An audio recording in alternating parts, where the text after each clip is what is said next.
কেমন আছো ছোট বন্ধুরা? আজকে আমরা আয় রে আয় দিয়ে এই ছড়াটা শিখবো। তোমরা কি শিখবা?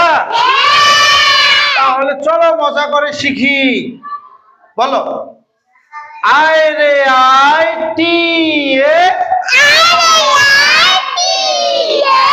নায়ে ভরা দিয়ে না নিয়ে গেল বোয়াল মাছে, তাই না দেখে ভোদর নাচে। ওরে ভোদর ফিরে চা,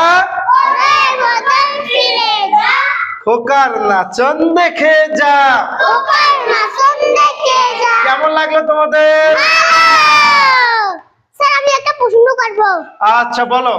এই যে ভোদর কি? আচ্ছা ও বলতো ভোদর কি? ভোদর হচ্ছে উদবিড়াল। ভোদর মানে উদবিড়াল। এই প্রাণীটা জলে থাকে। কোথায় থাকে? জলে।